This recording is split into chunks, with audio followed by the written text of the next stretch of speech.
ನಮಸ್ಕಾರ ಸ್ನೇಹಿತರೆ.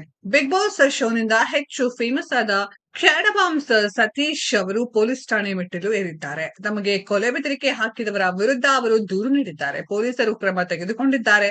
ಈವರೆಗೂ 8 ಜನರನ್ನ ಅರೆಸ್ಟ್ ಮಾಡಲಾಗಿದೆ ಎಂದು ಸತೀಶ್ ಹೇಳಿದ್ದಾರೆ. Bigg Boss Kannada season 12 show ತುಂಬಾ ಜನಪ್ರಿಯತೆ ಪಡೆಯಿತು. ಈ ಶೋನಲ್ಲಿ ಸ್ಪರ್ಧಿಸಿದ ಡಾಗ್ ಬ್ರೀಡರ್ ಸತೀಶ್ ಅವರು ಗಿಲ್ಲಿ ನಟನ ಅಭಿಮಾನಿಗಳ ಕೆಂಗಣ್ಣಿಗೆ ಗುರಿಯಾಗಿದ್ರು.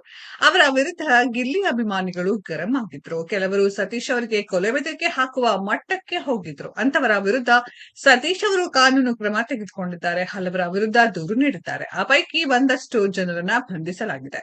ಈ ಕುರಿತು ಸ್ವತಃ ಸತೀಶ್ ಮಾಹಿತಿ ನೀಡಿದ್ದಾರೆ. ಎಷ್ಟೇ ಟ್ರೋಲ್ ಮಾಡಿದ್ರು ನನಗೆ ಏನು ಅನ್ಸಲ್ಲ. ಆದ್ರೆ ತೀರಾ ಪರ್ಸನಲ್ ಆಗಿ ಕೊಲೆ ಬೆದರಿಕೆ ಹಾಕಿದವರ ಮೇಲೆ ಕೇಸ್ ಹಾಕಿದ್ದೇನೆ.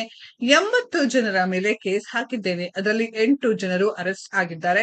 ಯಲಹಂಕ ಗುರು ಎಂಬುವರು A1 ಅವರ ಮೊಬೈಲ್ ವಶಕ್ಕೆ ಪಡೆಯಲಾಗಿದೆ. ಅವರು ಸ್ಟೇಷನ್ ಬೇಲ್ ಪಡೆದುಕೊಂಡಿದ್ದಾರೆ ಎಂದಿದ್ದಾರೆ ಸತೀಶ್. ಅವರನ್ನ ಕೋರ್ಟ್ಗೆ ಎಳೆಯುತ್ತಿದ್ದೇನೆ. ಅಲ್ಲದೆ ಅವರ ಮೇಲೆ 1 ಕೋಟಿ ರೂಪಾಯಿಗೆ ಮಾನನಷ್ಟ ಮೊಕದ್ದಮೆ ಹಾಕುತ್ತೇನೆ.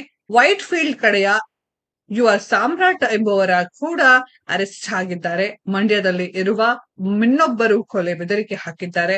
ಅವರ ಮೇಲೆ ಪ್ರತ್ಯೇಕ ಕೇಸ್ ಹಾಕ್ತೇನೆ ಎಂದು ಸತೀಶ್ ಹೇಳಿದ್ದಾರೆ. ಬಿಗ್ ಬಾಸ್ ಕುರಿತು ನನ್ನ ಅನಿಸಿಕೆ ಹೇಳಿದ್ದೆ. ಅಶ್ವಿನಿ ಗೌಡ, ರಕ್ಷಿತಾ ಶೆಟ್ಟಿಗೆ ಓಟ್ ಹಾಕಿ ಸರಿಯಾಗಿ ಆಡೋವರನ್ನ ವಿನ್ ಮಾಡಿ ಅಂತ ನಾನು ಹೇಳಿದ್ದೆ. ಅದಕ್ಕಾಗಿ ಗಿಲ್ಲಿ ಫ್ಯಾನ್ಸ್ ಕೊಲೆ ಬೆದರಿಕೆ ಹಾಕಿದ್ರು. ಚಾಮರಾಜಪೇಟೆ ಠಾಣೆಯಲ್ಲಿ ದೂರು ಕೊಟ್ಟಿದ್ದೆ. ಅದಕ್ಕಾಗಿ 8 ಜನರನ್ನ ಅರೆಸ್ಟ್ ಮಾಡಲಾಗಿದೆ. ಇನ್ನು ಯಾರಾದ್ರೂ ಮಾತನಾಡಿದರೆ ಅವರ ಮೇಲೂ ಕೇಸ್ ಹಾಕ್ತೇನೆ ಎಂದಿದ್ದಾರೆ ಸತೀಶ್. ಇನ್ನು ಎಲ್ಲರಿಗೂ ನಾನು ಸರ್ ಅಂತ ಗೌರವ ಕೊಟ್ಟು ಮಾತನಾಡ್ತೇನೆ. ಅರೆಸ್ಟ್ ಆಗಿರುವ ವ್ಯಕ್ತಿಯನ್ನ ಹಾಗೇ ಮಾತನಾಡಿಸಿದ್ದೇನೆ. ಸೋಷಿಯಲ್ ಮೀಡಿಯಾದ ಹೆಸರನ್ನೇ ಹಾಳು ಮಾಡಿದ್ದಾರೆ. ಯಾರಿಗೋಸ್ಕರವೋ ಅವರು ಅನುಭವಿಸುವಂತೆ ಆಗಿದೆ. ಈಗ ಅವರ ಪರವಾಗಿ ಯಾರು ಬರಲ್ಲ ಎಂದು ಕ್ಯಾಡಬಾಮ್ಸ್ ಸತೀಶ್ ಹೇಳಿದ್ದಾರೆ. ಸ್ನೇಹಿತರೆ, ಇದರ ಬಗ್ಗೆ ನಿಮ್ಮ ಅನಿಸಿಕೆಯನ್ನ ಕಮೆಂಟ್ ಬಾಕ್ಸ್ ಅಲ್ಲಿ ಕಮೆಂಟ್ ಮಾಡಿ. ಈ ವಿಡಿಯೋ ಇಷ್ಟ ಆಗಿದ್ರೆ ಲೈಕ್ ಮಾಡಿ, ಶೇರ್ ಮಾಡಿ, ಚಾನೆಲ್ ನ ಸಬ್ಸ್ಕ್ರೈಬ್ ಮಾಡಿ, ಪಕ್ಕದಲ್ಲಿ ಇರೋ ಬೆಲ್ ಐಕಾನ್ ನ ಹಿಟ್ ಮಾಡಿ. ಮುಂದಿನ ವಿಡಿಯೋದಲ್ಲಿ ಭೇಟಿಯಾಗೋಣ. ಧನ್ಯವಾದಗಳು.